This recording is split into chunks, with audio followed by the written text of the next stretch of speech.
Napasubsob siya nang wala sa oras sa batuhan. Sino ba talaga ang dapat niyang pagkatiwalaan sa mga sandaling ito? Pilit niyang winak sa mga bagay na naglalaro sa utak niya. Napamura siya nang bumangon at nagpatuloy sa paglalakad. Bumalik siya sa dinaanan niya kanina pero hindi naroon sa kung saan nila iniwan ang kotse ng lalaki. Napangiti siya nang makita ang maluwag na daan. Nakahinga siya ng maluwag at nagpatuloy sa paglalakad. Iintayin niyang may humintong sasakyan o kahit na ano sa daan. Siguro naman, hindi abandonadong lugar ang pinasukan niya. Inabot siya na mahigit 3 oras sa pag-iintay nang may matanaw siyang chopper. Magtatago pa sana siya nang mapansin niyang si Hunter ang piloto noon. Biglang nalito ang kanyang utak at gustuhin man niyang tumakbo, nanatili na lang siyang kalma. Alam niyang wala itong gagawing masama sa kanya at ilang beses niya na itong napatunayan. Magsusuot na lang siya ng maskara na wala siyang alam o tamang salita. Wala siyang pakialam. I've been looking for you. Akala ko kung napano ka na. Nag-aalalang sabi ni Hunter nang pumasok na siya sa loob ng chopper. Ngumiti lang siya at hindi na nagsalita. Gusto sana niyang itanong dito kung kamusta na at napatay na ba nito ang binata. Na nagwagi ba itong patayin ito at ginamit pa talaga siya? Pero nanatili siyang tahimik. Kailangan niya ng lakas ayon na rin sa kanyang kondisyon ngayon. We need to remove that bullet. Saka nito sinimulang paliparin ang chopper. Siya naman ay sandaling pinikit ang mga mata niya. Kailangan niya lakas at pinipilit ang sarili na huwag muna mag-isip ng kung ano-ano. Sarili muna niya ang kanyang iisipin. Sa pribadong isla ulit kung saan siya dinala dati ni Hunter nung sandaling inabot niya ang kamay nito at nagdesisyon na sumama. Naramdaman niya sandali ang kapayapaan sa kanyang dibdib nang maramdaman ang malamyos na preskong hangin na tumama sa kanyang balat. Pinasikaso siya agad nito sa mga kasamahan niyang nandoon pero bago iyon, nagawa niyang itanong kung nasaan si Jocelyn. Senyas lang ang kanyang nakuha sa lalaki na sinasabing mamaya na sila mag-usap. Nakuha na ang bala at binalot na ito ng bandahe nang magpasya siyang magpahinga sa kanyang silid sa islang iyon. Kating-kati na siyang hubarin ang suot na jacket ni Edward at itapon iyon. Ito ang dahilan ng lahat kung bakit heto siya ngayon at naguguluhan at nalilito. Gabi nang magpasya si Brina na kausapin sa Hunter, sa ayaw man o sa gusto nito. Ang baril niya ay nakatago sa kanyang bewang kung sakali man. Alam niyang imposible ang kanyang iniisip laban dito pero sa mga sandaling ito, sarili lang niya ang kanyang pinagkakatiwalaan. Si Hunter, tanong niya sa kasamahan na nasa lubong niya papunta sa pribadong opisina nito. May kausap pa siya, hindi raw pwedeng istorbohin. Napatingin siya sa ikalawang palapag ng bahay. Nag-iisip kung kakausapin ba ito laban sa mga katanungan na nagsimulang gumulo sa utak niya o huwag na lang. Napahugot siya ng hangin at nagsimulang humakbang. It's now or never. Sarado ang pintuan ng opisina ng lalaki at may nakalagay na No molestar. Sign in Spanish. Napaikot siya ng eyeball sa Do Not Disturb. Sign nakalagay doon. Lumapit siya sa pintuan at marahang pinihit ang pintuan. Sisilipin niya ang kausap nito at baka pwede siyang sumingit. Importante itong sasabihin at itatanong niya. Nakatalikod ang kausap ni Hunter sa gawin niya kaya hindi niya makita ang mukha at mukhang seryoso ang pinag-uusapan ng mga ito. What's the next plan? Tanong ng kausap nito. Angel would probably kill me if she'll know I'm using her for him. Bullshit. Napaatras siya at maigpit na napakuyom. Tama ang kanyang hinala. Si Hunter ang nasa likuran ng lahat ng ito. Tama si Edward. Isa siyang instrumento pero bakit? Bakit siya ginamit ni Hunter? Gustong-gusto niya sugurin ito at amunin ng barilan pero nag-flashback sa isipan niya yung panahon na tinulungan siya nitong bumangon at buuin ang kanyang pagkataong winasak ng lalaki. Kung sa bagay, kaya naman siya nandito dahil kay Edward. Pero bakit? Bakit siya pa? Kung may balak itong patayin ng binata, dapat hindi na siya dinamay pa. Akala niya, kilala niya na ito. Hindi pala. Akala niya sekretong ahensyang pinamumunuan nito ay malinis ang hangarin at gawain. Kinalma niya ang sarili tahimik na umalis sa lugar na iyon. Hindi itong oras para magwala sa mga nalalaman niya. Sapat na ang kanyang narinig mula sa lalaking akala niya ay kaibigan. Pinilit niyang makatulog sa gabing iyon pero kahit anong gawin niya hindi siya makatulog. Ang daming nagsusumigaw na katanungan sa utak niya pero ni isang sagot ay wala siyang mahanap. Hanggang narinig niya ang mahinang katok sa kanyang pintuan at alam niyang si Hunter ito. Binuksan niya ito at may dala itong envelope. Bagong project. Nagtungo sila sa lanay at doon nag-usap. Si Jocelyn. Bigla niyang naalalang kaibigan. She's in comatose. But she's doing good. Hayaan mo na muna siyang magpahinga. Gusto niyang mapangisi sa sinabi nito. Talaga lang ha? Muntik nang patayin ng mga tauhan nito ang kaibigan niya at siya. Kung sabagay, wala pa siyang alam noon pero ngayon hindi na siya mautakan pa pero nanatili siyang tahimik sa nalalaman. I'm giving you another assignment as you requested. You failed to protect Mr. De La Riva. Is he dead? Diretsahang tanong niya. Suot-suot niyang maskarang hindi mababasa nito ang tunay na nilalaman ng kanyang utak ng mga sandaling ito. He's not. Hindi siya nakaramdam ng kaligayahan at hindi rin siya nakaramdam ng ginhawa sa narinig. Basta naramdaman niya ang sakit na matagal niya nang kinalimutan at taon na nagdaan. Bakit nararamdaman niya ulit ang sakit na matagal ng patay? Here. Inilapag nito ang dokumentong hawak-hawak sa lamesang nandoon, saka siya iniwang mag-isa. Hindi siya nakapagsalita. Nakatitig lang ang kanyang mata sa dokumentong iyon na naglalaman ng panibagong panganib ng buhay niya. Nagdaan ng ilang minuto bago siya nagpasyang abutin iyon at buksan ang loob. Theon? Willoughby?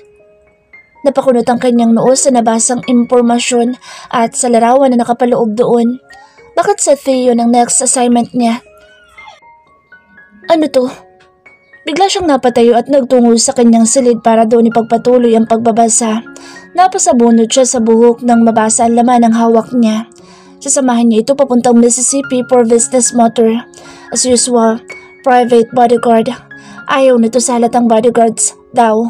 Ang gusto nito ay halatang chika babes at girlfriend material. Ang siraulong iyon. Gusto niyang balikan si Hunter at ireklamo na huwag sa kanya ibigay iyon. Nang maalalang sa Theon at Edward ay magkaibigan at magpinsan. Wait, she smells something nasty. Hindi niya gusto ang amoy. Mukhang ginagawa ito ni Hunter para gawin siyang pain o mukhang kursunada nito ang pamilya ng mga ito. Kung sabagay, kung yaman ba naman ang pag-uusapan, sinong hindi maiinggit? Napangisi siya. She's in. Maarting nakaupo si Brina sa couch sa loob ng office ni Theon. Gusto niya asarin ang laki dahil busy at tutok na tutok ito sa ginagawa sa laptop nito. Buti na lang at hindi siya nito inasar kanina nang dumating siya at nagpakilala na siya ang magiging escort nito. Tumango lang ito na parang nawala ang kayabangan sa katawan. Hindi na lang niya iyon pinansin at matamang nakaupo doon. It's been a week since that incident happened at wala na siyang narinig laban kay Edward. And who cares? Medyo okay na ang kanyang balikat at totoong baliwala na ito sa kanya. Sanay na siya sa sakit.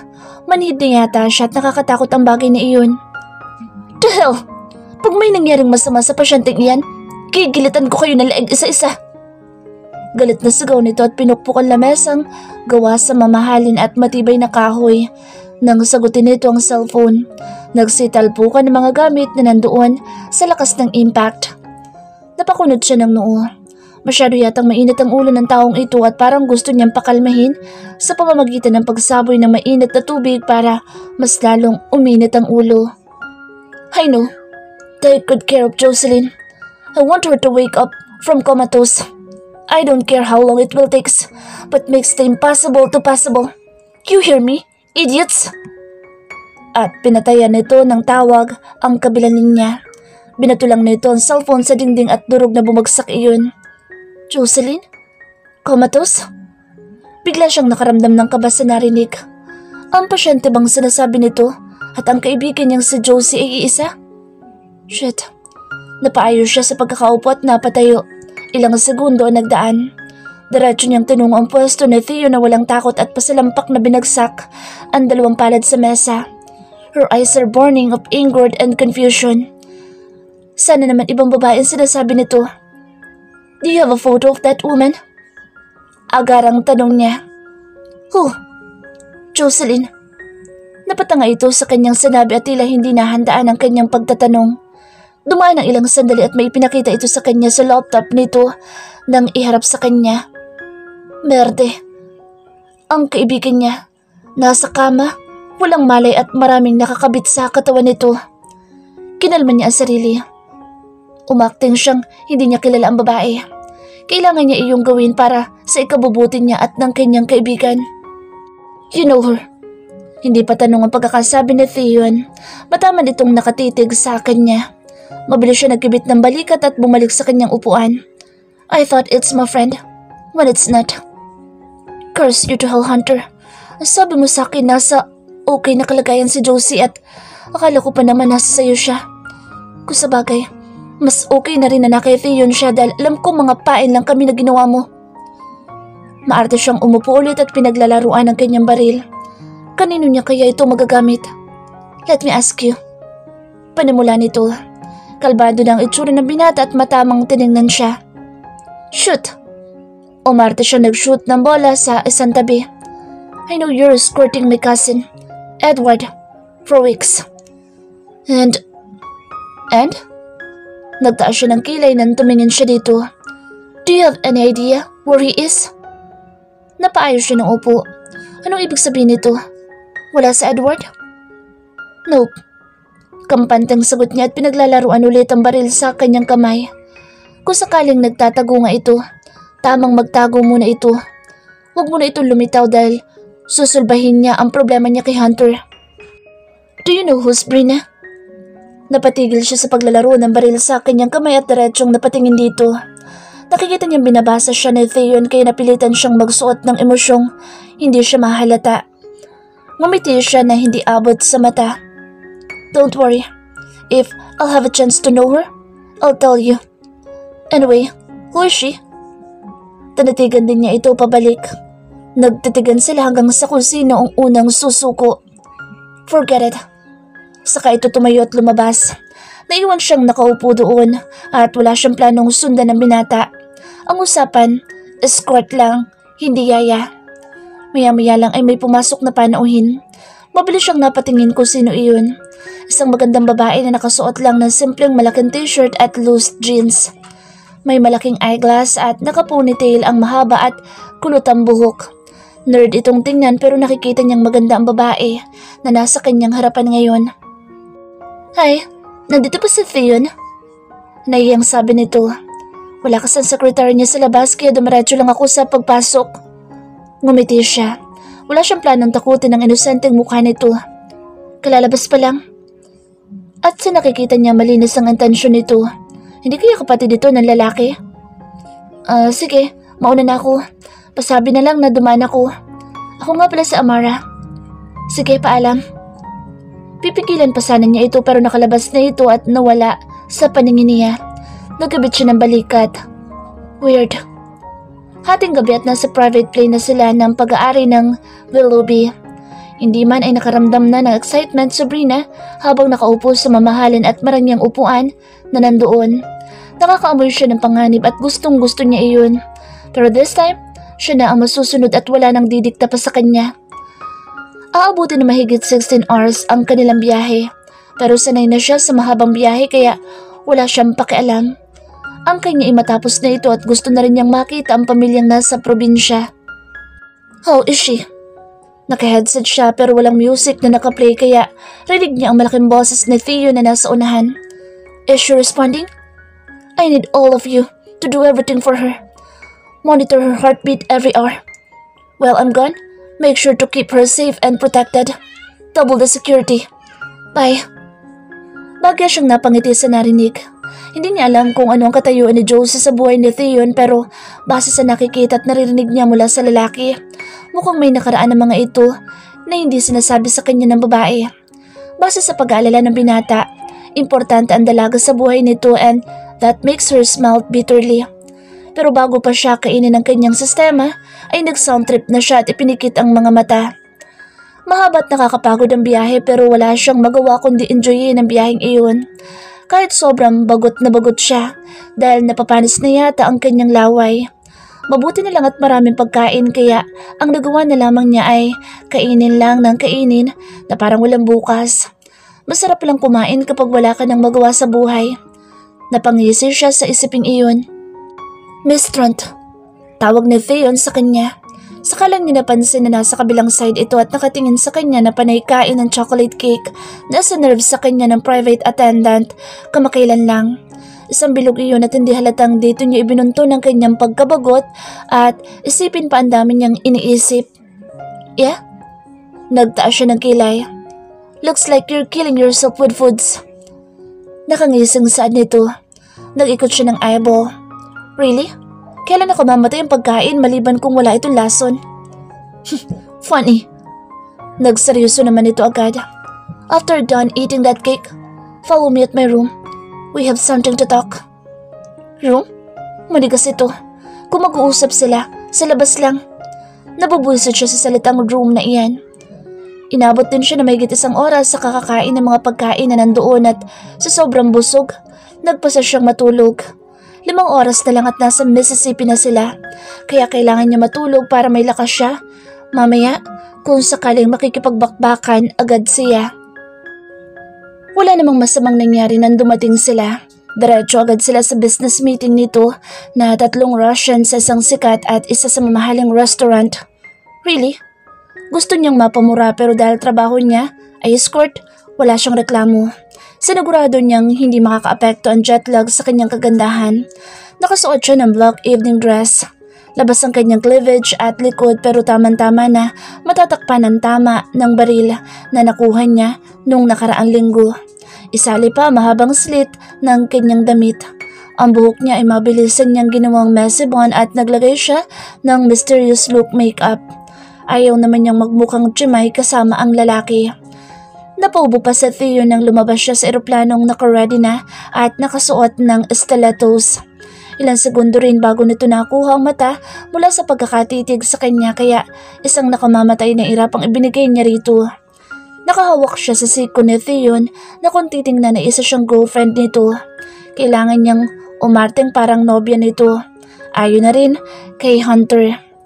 Ngumisi siya nang maalala ang huling usapan nila ng lalaki. Make sure you can protect him. I know you won't fail me this one. Good luck, Brina. And that's the first time he heard Hunter calling her first name. Odd. Ngumiti siya ng matamis sa 3 ka-business meeting nito. They look handsome at their mid-ages. Nagsusumigaw ang dating ng mga ito ng isang panganib. Mabilis na nag-abot ng kamay ito sa binatang kasama niya at nakipag-shake hands. Pero nasa kanya nakatingin. Hinalikan naman ng mga ito ang kanyang kamay na nginitian lang niya ng ubod ng tamis. Pero sa likod ng kanyang utak, gigil na gigil siyang paduguin ng mga nguso ng mga ito. Nagpakilala siyang girlfriend ng binata na ngiti naman ang kanyang nakuha kay Theon. Humawak ito sa kanyang bewang at tila proud na girlfriend siya. Patago niyang sinuri ang buong paligid nang makapag-order na sila. Nagsimula na ito sa pag-uusap at wala siyang maintindihan dahil nagsalita ito sa lengguwaheng Russia. Lihim niyang pinagmamasdan bawat galaw ng mga tao sa loob ng restaurant na iyon at lahat naman walang kahinahinala. May kanya-kanyang mundo na ang mga ito maliban nung dumating sila kanina na lahat ay napalingon sa kanilang pagpasok. Sumakit ang kanyang ulo. Well, ganito talaga siya kapag may jet lag pero sinasanay niya ang sarili. Dumating na ang kanilang in-order at nagsimula na silang kumain pero hindi niya ginalaw ang pagkain. Tinitigan niya iyon at piniling abutin ang wine. Bahagyang inamoy niya ito at napansin niya ang kakaibang tingin ng chef na nag-serve nun sa kanyang ginawa. Wait, chef? Mabilis siyang napasulyap kay Theon. Hindi pa nito ginagalaw ang pagkain at nang tangka nitong kukunin ng kutsara, mabilis niyang pinigilan ang kamay nito at sinagi sa ilalim ng mesa ang paa nito na ibig niyang sabihin ay huwag. Nakuha naman nito ang kanyang nais sabihin at nag-excuse ito sa 3 Russian na pupunta ng restroom dahil may tumawag sa phone nito kahit wala. Ngumiti naman siya nang nakakaakit sa mga ito at tila pinaglalaruan ng pagkain gamit ang tinidor. Wala siyang planong kainin iyon, ayon na rin sa ibang tingin na napapansin niya mula sa kalayuan na ibinigay sa kanya ng chef. Hindi siya pinanganak kahapon para hindi malaman na may lasong inilagay sa pagkaing hinanda para sa kanila. Dahil nagsimula ng kumain ng mga ito at wala namang nangyaring masama. Shoot, itong tatlong nasa harap nila ang kaaway niya. Kaani ba ito ni Hunter? Well, sorry. Papatay siya kung yun ang basihan. Don't like it? Sandaling tumigil sandali ang isa na may malaking tattoo sa gilid ng leeg. Mapangakit siyang umiling. No, it's not like that. It's just, I wanna eat something fresh and yummy. At bahagya niyang kinagat ang labi in a seductive way. Napatanga naman ang mga ito at napahinto sa pagsubo ang dalawa. Something not in the menu? Napangisi siya sa likod ng kanyang utak. Nakuha niyang interes nito sa katawan laban sa kanya. Babae talaga ang kahinaan ng bawat lalaki pero hindi siya dapat pakakampante. Yeah? You know what I mean, right, gentlemen? At kumindat siya sa mga ito at mas lalong dinagdagan ang pangaakit niya habang busy ang kanyang utak sa pag-iisip. Nakita niyang naalarma ang shock mula sa kanyang peripheral vision. Gotcha. Doon naman bumalik si Theon sa kanyang tabi at alam niya ang kaslap ng mata nito na may nais ipahiwatig. Agad naman siyang umarte na parang walang nangyari daw at sumenyas kuno sa tatlong lalaki na magkikita sila after this sa pamamagitan ng pagkindat niya. Gago, magkikita sila sa hukay ng mga ito ngayong gabi. Waiter! Tawag nito. I want a new one. Nagkibit lang siya ng balikat at nag-usap ang mga ito sa salitang alien ulit na hindi niya maintindihan. Saka lang napansin ni Brina na may konting sugat ang kamao nito at may konting dugo doon. Ano nangyari sa kamay mo? Singit niya sa usapan ng mga ito. May tinumbalang nakalaban. Tumango lang siya at ngumiti para hindi mahalata ng tatlo. What about the expansion of the business? Tanong agad ng isa kaya nag-usap ulit ang mga ito sa lengguaheng Russia. Ilang sandali pa'y dumating na ang kanilang in-order na pagkain at yung chef ulit ang naghatid noon. Mabilis gumalaw ang kanyang buong katawan. Ng pagkalapag nito sa pagkain sa kanilang mesa ay agad niyang sinipa ang lalaki at tumaob ang mesa. Mabilis pa sa 4:00 ang pagbunot niya sa baril na nasa hita lang niya at gumanti ng barilan. Sigawan at tilian ang narinig niya. Kasabay ng takbuhan papalabas ng mga tao nang sunod-sunod na putok ng baril ang umalingaw-ngaw sa paligid. Angel! Sa Theon, may baril itong hawak at mabilis itong nakatago sa isang tabi. Stop breathing in! Nagawa pa rin niyang sumagot. Nasa kabilang poste siya na tama lang para makita kung nasa ng kasamang lalaki. Next move?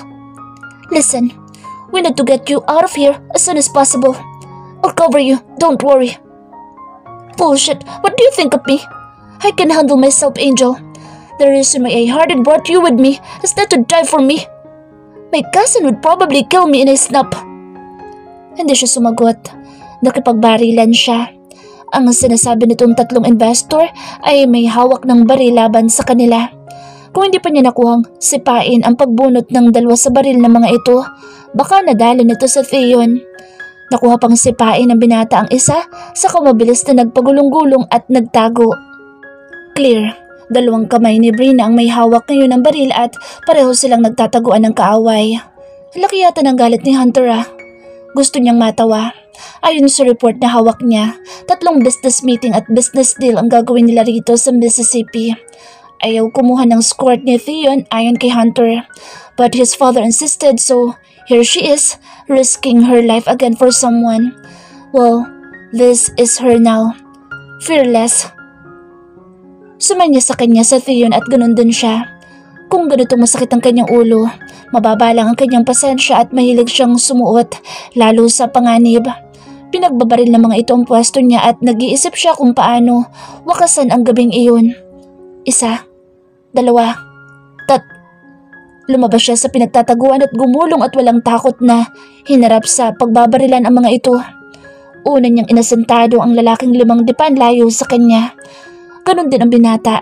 Sumabay ito sa kanya at nasa kanyang likuran habang siya'y nakaupong nakabukaka sa sahig at walang pikit na pinagbabaril ang mga ito. Sabay silang nakipaglaro ng barilan ni kamatayan at kung sino ang unang mamatay ngayong gabi ay mauuna sa impyerno. 3 magkakasunod na putok ang pinakawalan niya bago patay na bumagsak ang lalaking chef. 8 lang naman ang kalaban nila sa gabing ito at ang iba hindi naman nila pinatay. Yung iba ay sa kamay niya lang tinira at parang batang tumakbo, papalabas at tumakas. Tumayo siya at nilapitan ang tatlong investor ni Theo na ngayon ay nanginginig sa takot. Puro 2 balikat na mga ito ang binaril niya. Wala siyang planong pumatay ng marami ngayon. Now, sing! Itinutok niya ang baril sa mga ito. What song? Panabay na sagot ng mga ito. Gusto niyang matawa pero pinigilan niya. Kitang-kita niya ang takot sa mga mata ng mga ito kaya siguro hindi makuha ang ibig niya sabihin. Minsan nakakabobo na talaga kapag nasa kamatayan ka na. How about the title of Who's the Asshole Behind This? Know that song? Seryosong saad niya habang nakatutok pa rin ang 2 baril sa mga ito. Isang maling galaw at hindi siya manghihinayang na patayin ang mga ito. Ngayon din, gusto niya ng kumpirmasyon kahit alam niya na kung sino ang nasa likod. We are going to tell you but please, don't kill us. Pakiusap ng isa habang tinitiis ang sakit sa balikat nito. Sayang, ang guwapo pa naman sana. Tumango siya bilang sang-ayon pero bago pa ito nakapagbuka ng bibig, may bumaril na sa mga ito mula sa kung saan. Otomatikong mabilis siyang gumulong at nagtago sa isang tabi pati na rin si Theon. Patay na bumulagta sa sahig ang 3. Asentado. Nagsilikot ang kanyang mata at tiningnan bawat paligid. Hindi niya alam kung saan nagtago ang tunay na kaaway. Tom! Miss Trent! Napatingin siya kay Theon. Sumenyas ito sa kanya pero hindi niya makuha ang ibig nitong sabihin. Sumenyas siyang pabalik pero malakas na sirena ng patrol car ang narinig nilang dalawa. Kung minamalas at sinuswerte ka nga naman. Ang sumunod na ginawa nila ay naglaho sa lugar na iyon na parang bula. Mabuti at walang nakasunod sa kanila o sadyang walang sumunod muna sa kanila. Maagang nakatulog Sabrina sa silid na pinagdalhan sa kanya ni Theon. Bahay daw ito ng great-grandmother ng lalaki. Malaki ang bahay o sa madaling salita, mansyon. Hindi na siya nagtanong kung ano pa ang family background.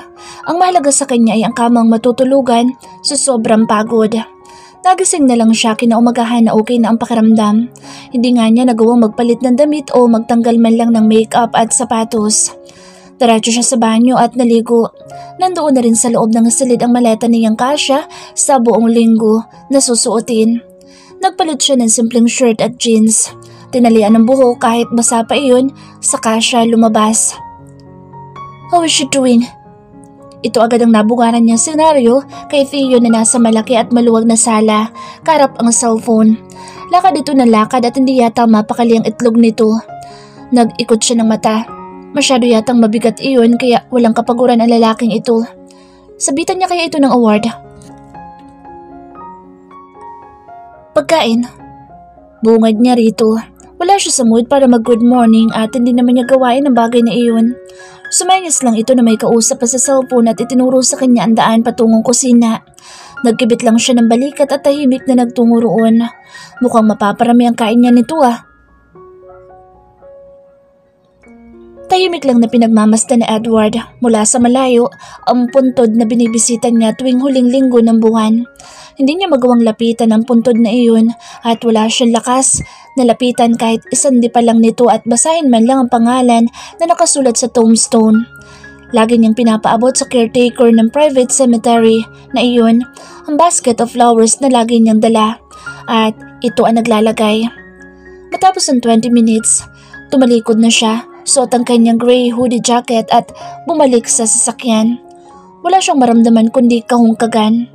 Ilang araw na siyang ganito at nagtataka na siya sa sarili. Hindi siya nakaramdam ng ganito kahit nung umalis ang babae sa ospital niya. Pabuntong hininga niyang pinaandar ang kanyang sakyan at pinaharurot iyon. Nasa pribadong safe house siya nang matanggap ang mensahe ni Charles. Are you really sure by that? Hindi siya nagkaroon ng sipag na mag-reply sa kaibigan. Lagi siyang sigurado sa sarili at kahit minsan hindi pa siya nagkakamali. Bawat desisyon na ginagawa niya, walang mali sa lahat ng iyon kaya walang dahilan para hindi siya maging sigurado. Para siyang sinaksak sa likod ng babae nang malaman niyang iisa lang si Angel at Rina. Ang galing nitong umarte pero magaling siyang kumilatis. Sa ilang beses niyang pagbabackground digging nito, wala siyang nakuhang impormasyon hanggang nung nasa bahay bakasyonan sila. Nang gabing iyon, matapos niyang linisin at lisanin ang silid nito, naghalungkat ulit siya ng impormasyon laban dito.